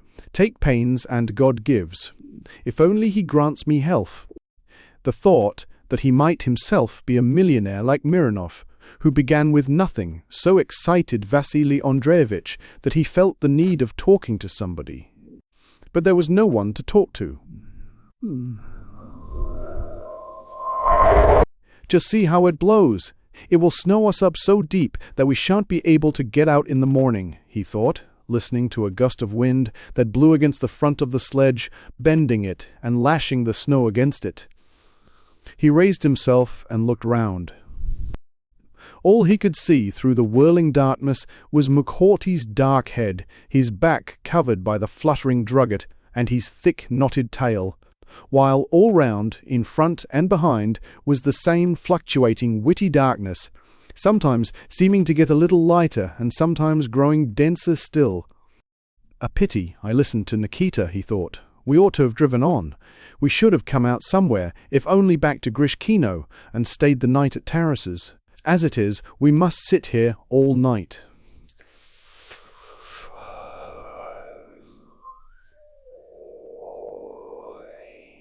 I must have a smoke. He sat down again, got out his cigarette case, and stretched himself flat on his stomach, screening the matches with the skirt of his coat. But the wind found its way in and put out match after match. At last he got one to burn and lit a cigarette. He was very glad that he had managed to do what he wanted, and though the wind smoked more of the cigarette than he did, he still got 2 or 3 puffs and felt more cheerful. He again leant back, wrapped himself up, started reflecting and remembering, and suddenly and quite unexpectedly lost consciousness and fell asleep. Suddenly, something seemed to give him a push and awoke him. Whether it was McCordy who had pulled some straw from under him, or whether something within him had startled him, at all events it woke him, and his heart began to beat faster and faster, so that the sledge seemed to tremble under him. He opened his eyes. Everything around him was just as before. It looks lighter, he thought. I expect it won't be long before dawn. But he at once remembered that it was lighter because the moon had risen. He sat up and looked first at the horse. Muhorty still stood with his back to the wind, shivering all over. One side of the drugget, which was completely covered with snow, had been blown back. The breeching had slipped down, and the snow-covered head with its waving forelock and mane were now more visible. Vasily Andreevich leant over the back of the sledge and looked behind. Nikita still sat in the same position in which he had settled himself. The sacking with which he was covered and his legs were thickly covered with snow. If only that peasant doesn't freeze to death. His clothes are so wretched. I may be held responsible for him. What shiftless people they are, such a want of education, thought Vasily Andreevich, and he felt like taking the drugget off the horse and putting it over Nikita. but it would be very cold to get out and move about, and, moreover, the horse might freeze to death. Why did I bring him with me?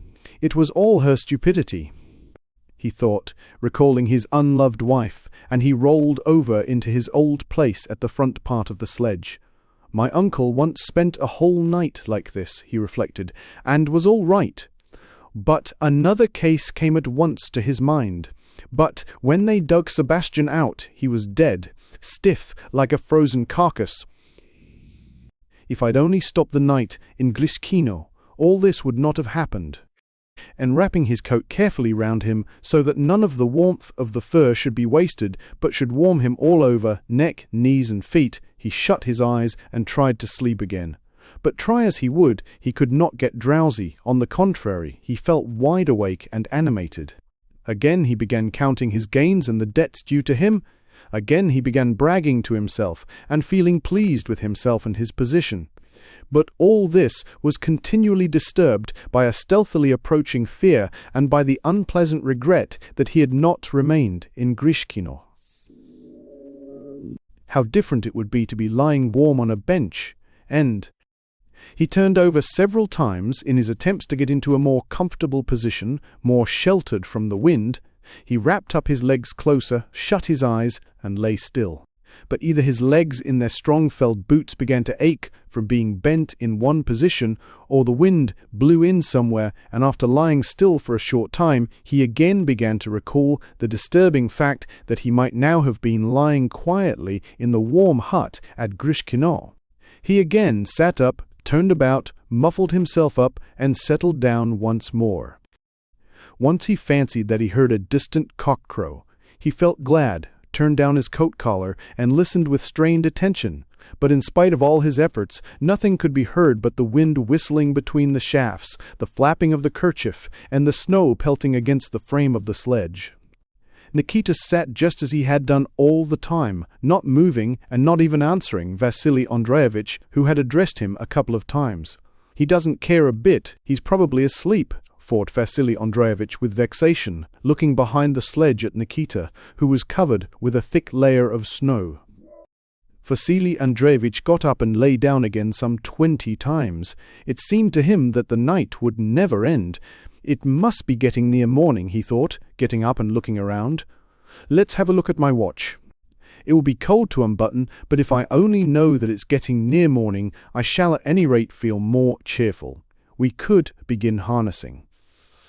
In the depth of his heart, Vasily Andreevich knew that it could not yet be near morning, but he was growing more and more afraid, and wished both to get to know and yet to deceive himself. He carefully undid the fastening of his sheepskin, pushed in his hand, and felt about for a long time before he got to his waistcoat. With great difficulty he managed to draw out his silver watch with its enameled flower design, and tried to make out the time. He could not see anything without a light.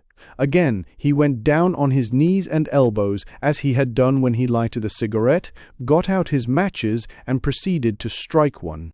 This time he went to work more carefully, and feeling with his fingers for a match with the largest head and the greatest amount of phosphorus, lit it at the first try. Bringing the face of the watch under the light, he could hardly believe his eyes. It was only 10 minutes past 12. Almost the whole night was still before him. "Oh, how long the night is," he thought, feeling a cold shudder run down his back, and having fastened his fur coats again and wrapped himself up, he snuggled into a corner of the sledge, intending to wait patiently. Suddenly, above the monotonous roar of the wind, he clearly distinguished another new and living sound. It steadily strengthened, and having become quite clear, diminished just as gradually. Beyond all doubt, it was a wolf, and he was so near that the movement of his jaws as he changed his cry was brought down the wind. Vasily Andreevich turned back the collar of his coat and listened attentively. Mukordy too strained to listen, moving his ears, and when the wolf had ceased its howling, he shifted from foot to foot and gave a warning snort.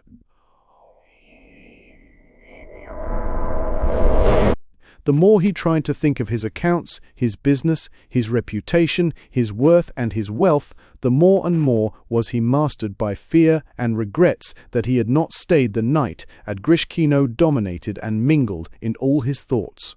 Devil take the forest. Things were all right without it, thank God. Ah, if we had only put up for the night, he said to himself. They say it's drunkards that freeze, he thought, and I have had some drink. And observing his sensations, he noticed that he was beginning to shiver without knowing whether it was from cold or from fear. He tried to wrap himself up and lie down as before, but could no longer do so. He could not stay in one position. He wanted to get up, to do something to master the gathering fear that was rising in him and against which he felt himself powerless. He again got out his cigarettes and matches, but only 3 matches were left, and they were bad ones. The phosphorus rubbed off them all without lighting. "The devil take you, damned thing, curse you," he muttered, not knowing whom or what he was cursing, and he flung away the crushed cigarette. He was about to throw away the matchbox too, but checked the movement of his hand and put the box in his pocket instead. He was seized with such unrest that he could no longer remain in one spot. He climbed out of the sledge and, standing with his back to the wind, began to shift his belt again, fastening it lower down in the waist and tightening it. What's the use of lying and waiting for death? Better mount the horse and get away. The thought suddenly occurred to him. The horse will move when he has someone on his back. As for him, he thought of Nikita. It's all the same to him whether he lives or dies. He won't grudge his life, but I have something to live for, thank God. He untied the horse, threw the reins over his neck and tried to mount, but his coats and boots were so heavy that he failed. Then he clambered up in the sledge and tried to mount from there, but the sledge tilted under his weight and he failed again. At last he drew McCourty nearer to the sledge, cautiously balanced on one side of it, and managed to lie on his stomach across the horse's back. After lying like that for a while, he shifted forward once and again, threw a leg over, and finally seated himself, supporting his feet on the loose breeching straps. The shaking of the sledge awoke Nikita. He raised himself, and it seemed to Vasily Andreevich that he said something. "Listen to such fools as you. Am I to die like this for nothing?" exclaimed Vasily Andreevich. And tucking the loose skirts of his fur coat in under his knees, he turned the horse and rode away from the sledge in the direction in which he thought the forest and the forester's hut must be. Why? From the time he had covered himself with the sackcloth and seated himself behind the sledge, Nikita had not stirred. Like all those who live in touch with nature and have known want, he was patient and could wait for hours, even days, without growing restless or irritable. He heard his master call him, but did not answer because he did not want to move or talk. Though he still felt some warmth from the tea he had drunk, and from his energetic struggle when clambering about in the snowdrift, he knew that this warmth would not last long, and that he had no strength left to warm himself again by moving about. For he felt as tired as a horse when it stops and refuses to go further in spite of the whip, and his master sees that it must be fed before it can work again. The foot in the boot with a hole in it had already grown numb, and he could no longer feel his big toe. Besides that, his whole body began to feel colder and colder. The thought that he might, and very probably would, die that night occurred to him, but did not seem particularly unpleasant or dreadful. It did not seem particularly unpleasant because his whole life had been not a continual holiday, but on the contrary, an unceasing round of toil of which he was beginning to feel weary. And it did not seem particularly dreadful, because besides the masters he had served here, like Vasily Andreevich, he always felt himself dependent on the chief master, who had sent him into this life, and he knew that when dying he would still be in that master's power, and would not be ill-used by him. It seems a pity to give up what one is used to and accustomed to. But there's nothing to be done. I shall get used to the new things. Sins, he thought, and remembered his drunkenness, the money that had gone on drink, how he had offended his wife. his cursing, his neglect of church and of the fasts, and all the things the priest blamed him for at confession. Of course they are sins, but then, did I take them on of myself? Well, and the sins? Where am I to escape to? Is Sata. So, at first, he thought of what might happen to him that night, and then did not return to such thoughts, but gave himself up to whatever recollections came into his head of themselves.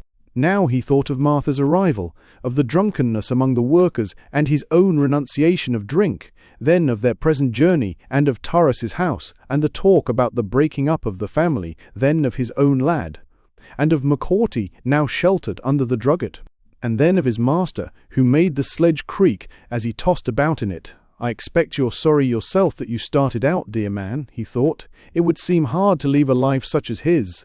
It's not like the likes of us. Then all these recollections began to grow confused and got mixed in his head, and he fell asleep. But when Vasily Andreevich, getting on the horse, jerked the sledge, against the back of which Nikita was leaning, and it shifted away and hit him in the back with one of its runners, he awoke and had to change his position whether he liked it or not. Straightening his legs with difficulty and shaking the snow off them, he got up, and an agonizing cold immediately penetrated his whole body. On making out what was happening, he called to Vasily Andreevich to leave him the drugget which the horse no longer needed, so that he might wrap himself in it. But Vasily Andreevich did not stop, but disappeared amid the powdery snow. Left alone, Nikita considered for a moment what he should do. He felt that he had not the strength to go off in search of a house. It was no longer possible to sit down in his old place. It was by now all filled with snow. He felt that he could not get warmer in the sledge either, for there was nothing to cover himself with, and his coat and sheepskin no longer warmed him at all. He felt as cold as though he had nothing on but a shirt. He became frightened. "Lord, Heavenly Father," he muttered, and was comforted by the consciousness that he was not alone, but that there was one who heard him and would not abandon him. He gave a deep sigh, and keeping the sackcloth over his head, he got inside the sledge and lay down in the place where his master had been. But he could not get warm in the sledge either. At first he shivered all over, then the shivering ceased, and little by little he began to lose consciousness. He did not know whether he was dying or falling asleep, but felt equally prepared for the one as for the other. V.I. Meanwhile, Vasily Andreevich, with his feet and the ends of the reins, urged the horse on in the direction in which for some reason he expected the forest and forester's hut to be. The snow covered his eyes, and the wind seemed intent on stopping him, but bending forward and constantly lapping his coat over and pushing it between himself and the cold harness pad which prevented him from sitting properly, he kept urging the horse on. McCourty ambled on obediently, though with difficulty, in the direction in which he was driven. Vasily Andreevich rode for about 5 minutes straight ahead, as he thought, seeing nothing but the horse's head and the white waist, and hearing only the whistle of the wind about the horse's ears and his coat collar. Suddenly a dark patch showed up in front of him. His heart beat with joy, and he rode towards the object, already seeing in imagination the walls of village houses. But the dark patch was not stationary. It kept moving, and it was not a village, but some tall stalks of wormwood sticking up through the snow on the boundary between two fields, and desperately tossing about under the pressure of the wind, which beat it all to one side and whistled through it.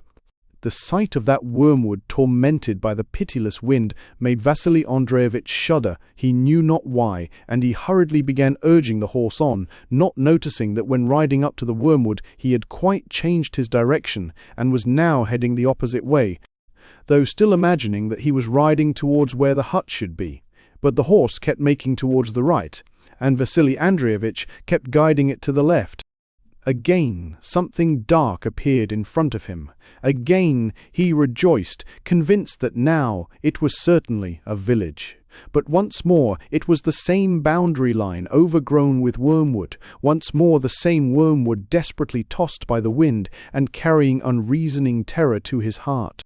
But its being the same wormwood was not all, for beside it there was a horse's track, partly snowed over. Vasily Andreevich stopped, stooped down, and looked carefully. It was a horse track, only partially covered with snow, and could be none but his own horse's hoofprints. He had evidently gone round in a small circle. I shall perish like that, he thought, and not to give way to his terror, he urged on the horse still more, peering into the snowy darkness in which he saw only flitting and fitful points of light. Once, he thought, he heard the barking of dogs or the howling of wolves, but the sounds were so faint and indistinct that he did not know whether he heard them or merely imagined them, and he stopped and began to listen intently. Suddenly some terrible deafening cry resounded near his ears, and everything shivered and shook under him. He seized Mukorty's neck, but that too was shaking all over, and the terrible cry grew still more frightful. For some seconds Vasily Andreevich could not collect himself or understand what was happening. It was only that Mukorty, whether to encourage himself or to call for help, had neighed loudly and resonantly. You wretch! How you frighten me, damn you!" thought Vasily Andreevich. But even when he understood the cause of his terror, he could not shake it off. "I must calm myself and think things over," he said to himself, but yet he could not stop, and continued to urge the horse on without noticing that he was now going with the wind instead of against it.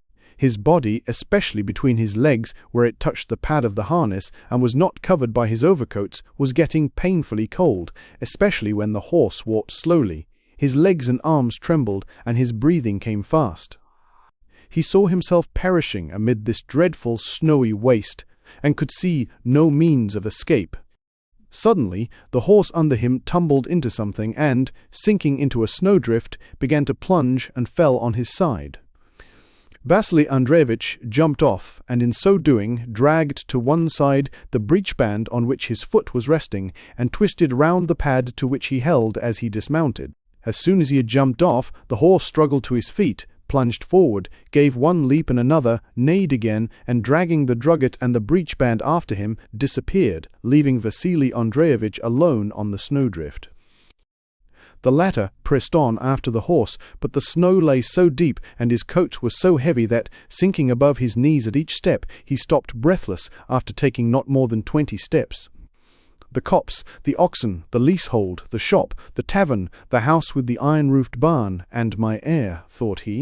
How can I leave all that? What does this mean? It cannot be. These thoughts flashed through his mind.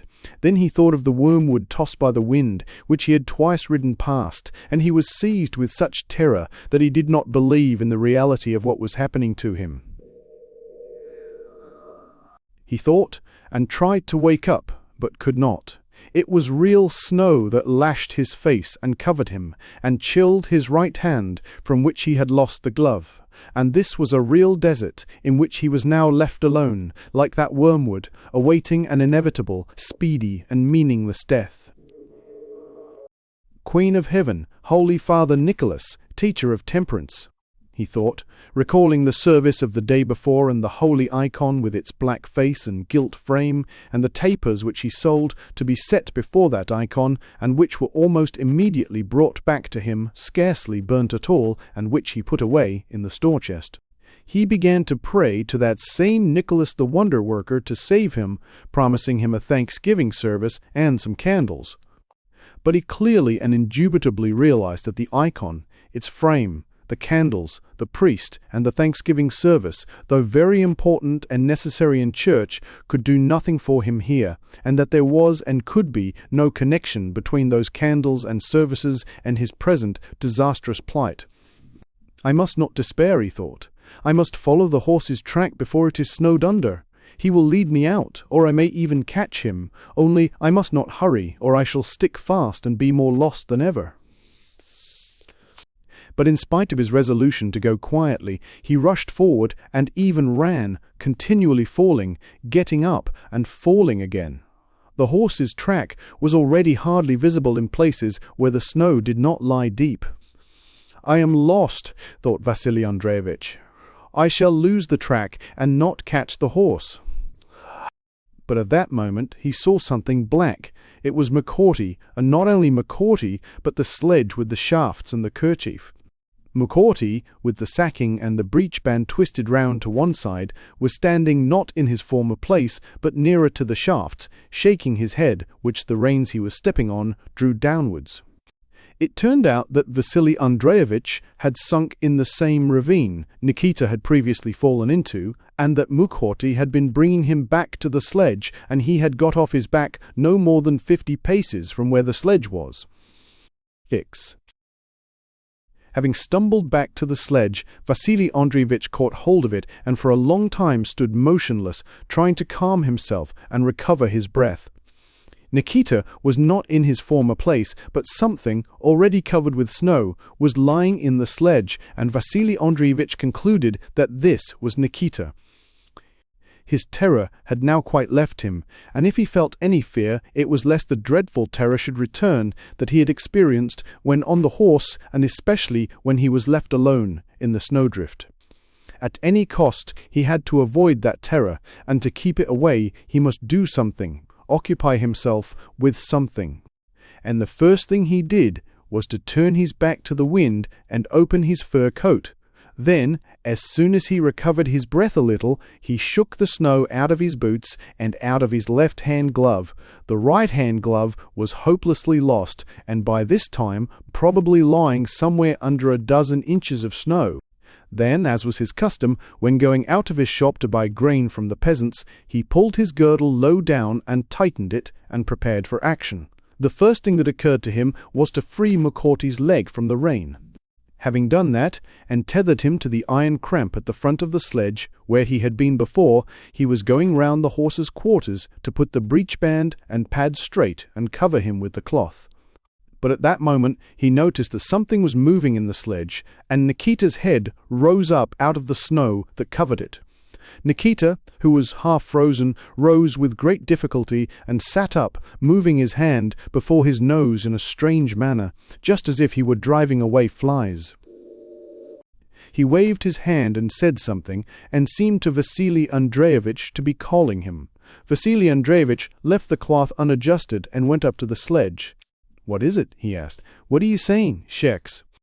"Ein die double CIN. That's what," said Nikita brokenly and with difficulty. "Give what is owing to me to my lad, or to my wife, no matter." "Why, are you really frozen?" asked Vasily Andreevich. "I feel it's my death. Forgive me for Christ's sake." Said Nikita in a tearful voice, continuing to wave his hand before his face as if driving away flies. Vasily Andreevich stood silent and motionless for half a minute. Then suddenly, with the same resolution with which he used to strike hands when making a good purchase, he took a step back and, turning up his sleeves, began raking the snow off Nikita and out of the sledge. Having done this, he hurriedly undid his girdle, opened out his fur coat, and having pushed Nikita down, lay down on top of him, covering him not only with his fur coat, but with the whole of his body, which glowed with warmth. After pushing the skirts of his coat between Nikita and the sides of the sledge, and holding down its hem with his knees, Vasily Andreevich lay like that face down, with his head pressed against the front of the sledge. Here he no longer heard the horse's movements or the whistling of the wind, but only Nikita's breathing. At first, and for a long time, Nikita lay motionless. Then he sighed deeply and moved. "There, and you say you are dying. Lie still and get warm. That's our way." "True," began Vasily Andreevich. But to his great surprise, he could say no more, for tears came to his eyes, and his lower jaw began to quiver rapidly. He stopped speaking, and only gulped down the risings in his throat. "Seems I was badly frightened and have gone quite weak," he thought. But this weakness was not only unpleasant, but gave him a peculiar joy such as he had never felt before. "That's our way," he said to himself, experiencing a strange and solemn tenderness. He lay like that for a long time, wiping his eyes on the fur of his coat and tucking under his knee the right skirt, which the wind kept turning up. But he longed so passionately to tell somebody of his joyful condition that he said, "Nikita!" "It's comfortable, warm," came a voice from beneath. "There you see, friend, I was going to perish, and you would have been frozen, and I should have." But again his jaws began to quiver and his eyes to fill with tears, and he could say no more. Well, never mind, he thought. I know about myself what I know. He remained silent and lay like that for a long time. Nikita kept him warm from below and his fur coats from above. Only his hands, with which he kept his coat skirts down round Nikita's sides, and his legs, which the wind kept uncovering, began to freeze, especially his right hand, which had no glove. But he did not think of his legs or of his hands, but only of how to warm the peasant who was lying under him. He looked out several times at Mukorty and could see that his back was uncovered, and the drugget and breeching lying on the snow, and that he ought to get up and cover him. But he could not bring himself to leave Nikita and disturb even for a moment the joyous condition he was in. No fear, we shan't lose him this time, he said to himself, referring to his getting the peasant warm with the same boastfulness with which he spoke of his buying and selling. Vasily Andreevich lay in that way for 1 hour, another and a third, but he was unconscious of the passage of time. At first, impressions of the snowstorm, the sledge shafts, and the horse with the shaft bow, shaking before his eyes, kept passing through his mind. Then he remembered Nikita lying under him. Then recollections of the festival, his wife, the police officer, and the box of candles began to mingle with these. Then again Nikita, this time lying under that box, then the peasants, customers and traders, and the white walls of his house with its iron roof, with Nikita lying underneath, presented themselves to his imagination. Afterwards, all these impressions blended into one nothingness. As the colors of the rainbow unite into one white light, so all these different impressions mingled into one, and he fell asleep. For a long time he slept without dreaming, but just before dawn the visions recommenced. It seemed to him that he was standing by the box of tapers, and that Tikhon's wife was asking for a 5-kopeck taper for the church fete. He wished to take one out and give it to her, but his hands would not lift, being held tight in his pockets. He wanted to walk round the box, but his feet would not move, and his new clean goloshes had grown to the stone floor, and he could neither lift them nor get his feet out of the goloshes. Then the taper box was no longer a box but a bed, and suddenly Vasily Andreevich saw himself lying in his bed at home. He was lying in his bed and could not get up. Yet it was necessary for him to get up, because Ivan Matvich, the police officer, would soon call for him, and he had to go with him, either to bargain for the forest or to put Mukorty's breeching straight. He asked his wife, Nikolaevna, hasn't he come yet? No, he hasn't, she replied. He heard someone drive up to the front steps. It must be him. No, he's gone past. Nikolaevna, I say, Nikolaevna, isn't he here yet? No, one.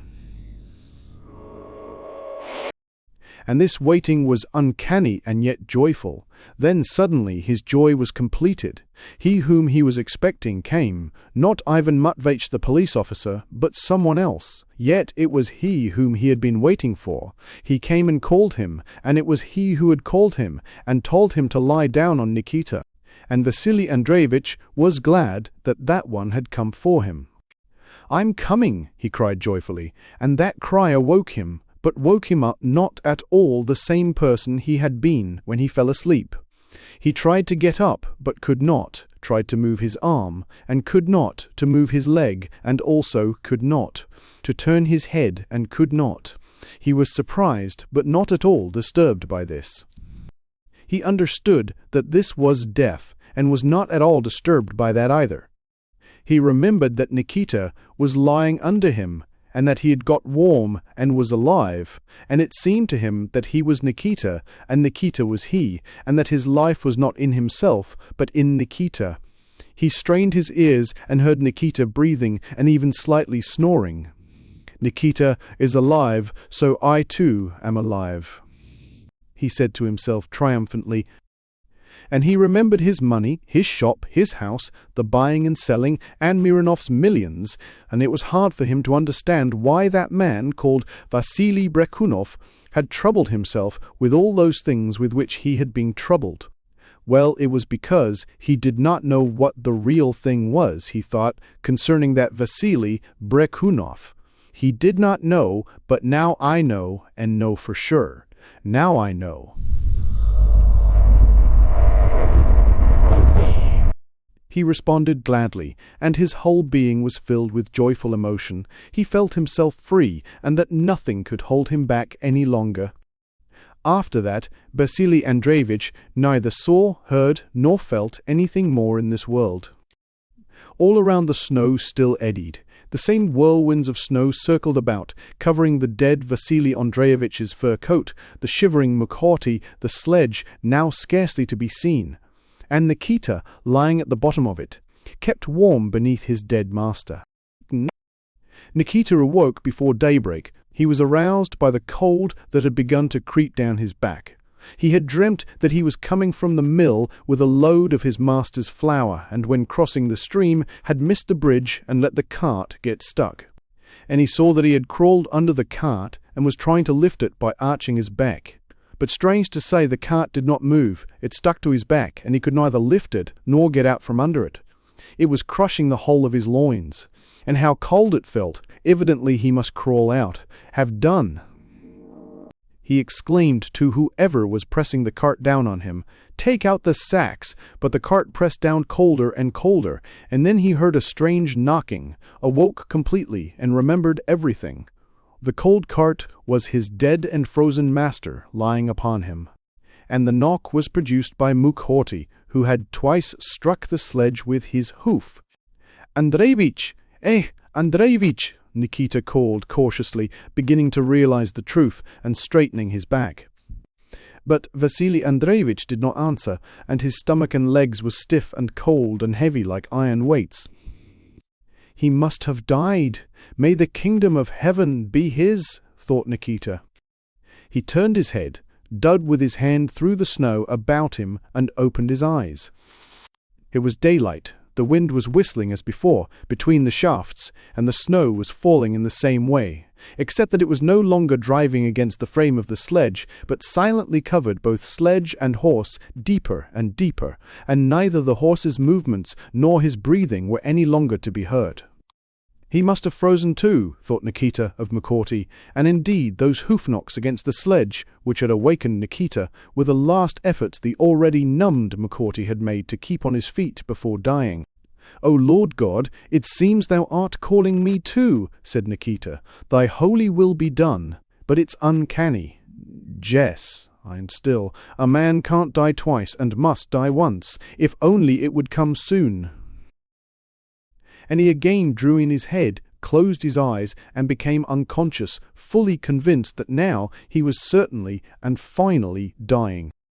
It was not till noon that day that peasants dug Vasily Andreevich and Nikita out of the snow with their shovels, not more than 70 yards from the road and less than half a mile from the village. The snow had hidden the sledge, but the shaft and the kerchief tied to them were still visible. Mukhorty, buried up to his belly in snow, with the breeching and drugget hanging down, stood all white, his dead head pressed against his frozen throat. Icicles hung from his nostrils, his eyes were covered with hoarfrost, as though filled with tears, and he had grown so thin in that one night that he was nothing but skin and bone.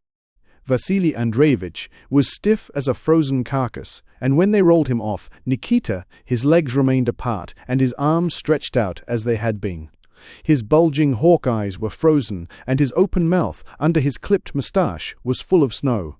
But Nikita, though chilled through, was still alive. When he had been brought to, he felt sure that he was already dead, and that what was taking place with him was no longer happening in this world, but in the next. When he heard the peasants shouting as they dug him out and rolled the frozen body of Vasily Andreevich from off him, he was at first surprised that in the other world peasants should be shouting in the same old way and had the same kind of body.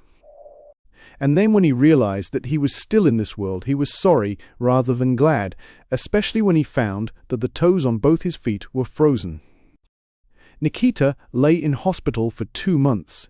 They cut off 3 of his toes, but the others recovered so that he was still able to work and went on living for another 20 years, first as a farm laborer, then, in his old age, as a watchman. He died at home as he had wished, only this year under the icons with a lighted taper in his hands. Before he died, he asked his wife's forgiveness and forgave her for the Cooper. He also took leave of his son and grandchildren, and died sincerely glad that he was relieving his son and daughter-in-law of the burden of having to feed him, and that he was now really passing from this life of which he was weary into that other life, which every year and every hour grew clearer and more desirable to him. Whether he is better or worse off there where he awoke after his death, whether he was disappointed or found there what he expected, we shall all soon learn. Thanks for listening to Master and Man by Leo Tolstoy.